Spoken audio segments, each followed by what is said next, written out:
Hello friends, welcome to more creative. दोस्तों, आज 10 मार्च दिन मंगलवार है, वही हिंदी महीना चैत और कृष्ण पक्ष की सप्तमी है। तो चलिए शुरू करते हैं आज की बड़ी खबरें। यदि आपको खबरें पसंद आए तो वीडियो को लाइक जरूर करिएगा और आप हमें प्रदेश के किस जिले से देख रहे हैं कमेंट बॉक्स में जरूर बताइएगा। दोस्तों, खबरें पूरी पाने के लिए वीडियो अंत तक जरूर देखिए और यदि आप चैनल पर नए हैं तो चैनल को सब्सक्राइब जरूर कर लें। दोस्तों, T20 वर्ल्ड कप भारत ने जीत लिया है। अब भारत बन गया है चैंपियन के दौरान मिले हैं इन्हें करोड़ों रुपए। क्रिकेट प्रेमियों के लिए जरूरी खबर है, ICC men's T20 world cup 2026 के फाइनल में भारत ने शानदार प्रदर्शन करते हुए न्यूजीलैंड को 96 रन से हराकर इतिहास रच दिया है। भारत के कप्तान सूर्य कुमार यादव की अगुवाई में टीम इंडिया ने तीसरी बार T20 वर्ल्ड कप का खिताब अपने नाम किया है। खास बात यह रही कि भारत ने लगातार दूसरी बार ट्रॉफी जीती है और पहली बार अपने ही घर में वह विश्व चैंपियन बन गया है। T20 वर्ल्ड कप 2026 जीतने के बाद भारतीय टीम को $3 मिलियन यानी करीब 27.5 करोड़ रुपए की इनामी राशि मिली है। यह राशि पहले भारतीय क्रिकेट बोर्ड को दी जाएगी और बाद में खिलाड़ियों के बीच बोनस, मैच फीस और अन्य इनाम के रूप में बांटी जाएगी। वहीं फाइनल में हारने के बावजूद न्यूजीलैंड को भी अच्छी खासी प्राइज मिली है। रनर अप टीम के तौर पर न्यूजीलैंड को $1.6 मिलियन यानी करीब 14 करोड़ 70 लाख रुपए दिए गए हैं। कुल मिलाकर क्रिकेट टीमें मालामाल हो गई। गाइस, आधार कार्ड बनवाते समय रखे इस बात का ख्याल, सिर्फ एक ही बार बदली जा सकती है ये दोनों जानकारियां। दोस्तों, देश की तकरीबन 90% आबादी के पास आधार कार्ड मौजूद है। आज के समय आधार कार्ड केवल एक पहचान पत्र नहीं रह गया है, यह लगभग हर जरूरी काम से जुड़ चुका है। बैंक खाता खोलना हो, सरकारी योजना का लाभ लेना हो या फिर मोबाइल सिम लेना हो, लगभग हर जगह आधार की जरूरत पड़ती है। यही वजह है कि इसमें दर्ज जानकारी का सही होना बेहद ही जरूरी है। कई बार लोग आधार कार्ड बनवाते समय छोटी मोटी गलतियों को नज़रअंदाज कर देते हैं, लेकिन बाद में यह गलती काफ़ी बड़ी परेशानी बन जाती है। दरअसल आधार कार्ड जारी करने वाली संख्या UIDAI ने कुछ जानकारियों को अपडेट करने के लिए सख्त नियम तय किए हैं। इनमें से कुछ ऐसी डिटेल्स भी शामिल हैं जिन्हें पूरी जिंदगी में केवल एक ही बार बदला जा सकता है और वह जानकारी है जन्मतिथि। आधार कार्ड में दर्ज जन्मतिथि यानी डेट ऑफ बर्थ बहुत अहम जानकारी होती है। अगर यह गलत दर्ज हो गई तो इसे अपडेट कराने का मौका केवल एक ही बार मिलता है, यानी जीवन में केवल एक ही बार आप इस जानकारी को सुधरवा सकते हैं। इसके अलावा दूसरी जानकारी है जेंडर को भी जीवन में केवल एक ही बार सुधरवाने का मौका मिलता है, इसलिए आधार कार्ड बनवाते समय जानकारियाँ सही भरें। गाइस, अग्निवीर भर्ती में हुआ बड़ा बदलाव, अब इन युवाओं को भी मिलेगा फौजी बनने का मौका। दोस्तों, भारतीय सेना में शामिल होकर देश की सेवा का सपना देखने वाले युवाओं के लिए बड़ी राहत की खबर है। रक्षा मंत्रालय और सेना भर्ती बोर्ड ने अग्निवीर भर्ती प्रक्रिया में बड़ा बदलाव किया है। बदलाव के तहत फौजी बनने की इच्छा रखने वाले युवाओं की आयु सीमा 1 साल बढ़ा दी गई है। पहले यह आयु सीमा 21 वर्ष रखी गई थी, लेकिन अब इसे बढ़ाकर 22 वर्ष कर दिया गया है, यानी 17.5 वर्ष से 22 वर्ष तक के युवा इस भर्ती में शामिल हो सकते हैं। इस भर्ती में 1 साल की बढ़ोतरी होने से हजारों युवाओं को वर्दी पहनने का मौका मिलेगा। दोस्तों, आपको बता दें कि इसके लिए 13 फरवरी से आवेदन लिए जा रहे हैं, जो 1 अप्रैल तक स्वीकार किए जाएंगे। अर्थात 13 फरवरी से 1 अप्रैल तक आवेदन भरे जाएंगे।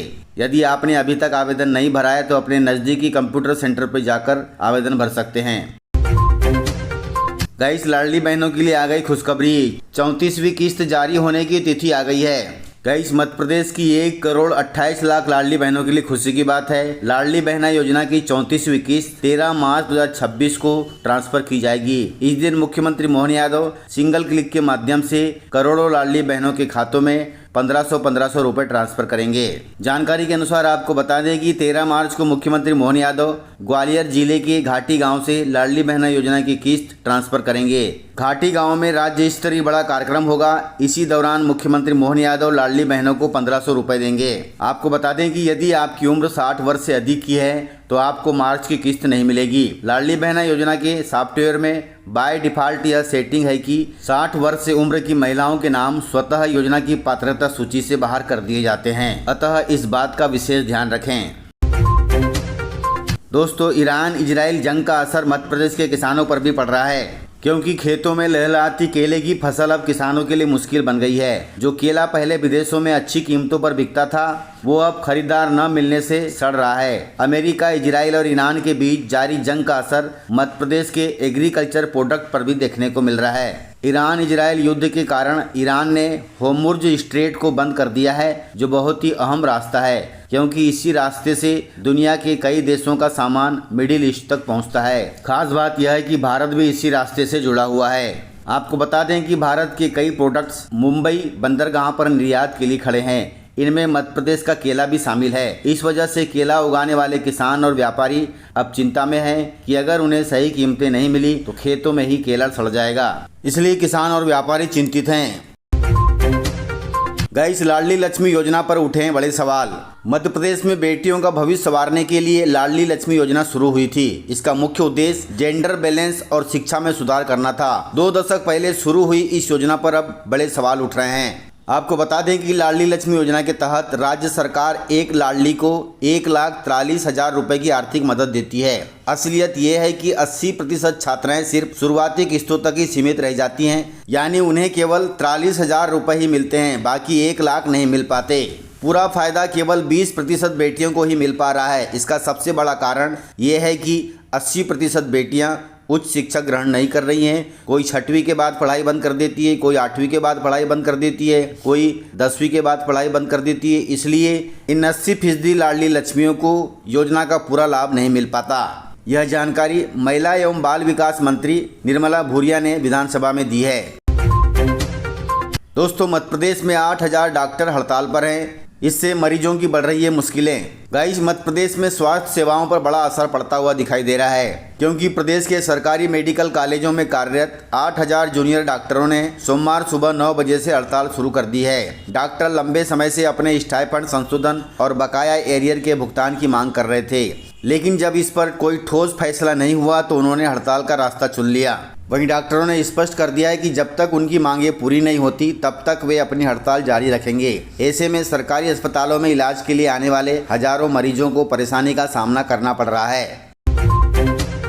गाइस, मध्य प्रदेश में किसानों को बोनस का अधिकतम लाभ दिलाने के लिए कृषि मंत्री का आया है बड़ा बयान। हालांकि मध्य प्रदेश में किसानों की आय में वृद्धि के लिए राज्य सरकार अनेकों कयावतें कर रही है। इस संबंध में प्रदेश के किसान कल्याण मंत्री इंदल सिंह कंसाना का बड़ा बयान सामने आया है। उन्होंने आय में बढ़ोतरी के लिए किसानों को उड़द उगाने को कहा है। कृषि मंत्री ने कहा कि प्रदेश में उड़द की खेती को प्रोत्साहित किया जा रहा है। उसके लिए राज्य सरकार किसानों को 600 रुपये प्रति क्विंटल बोनस भी दे रही है। यदि किसान भाई अधिक से अधिक अपने खेतों में उड़द की खेती करेंगे तो उन्हें बोनस का अधिकतम लाभ मिलेगा।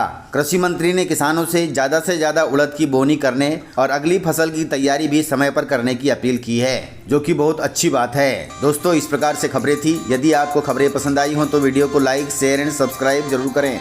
तो मिलते हैं सर अगले वीडियो में, तब तक के लिए जय हिंद, जय भारत, जय MP।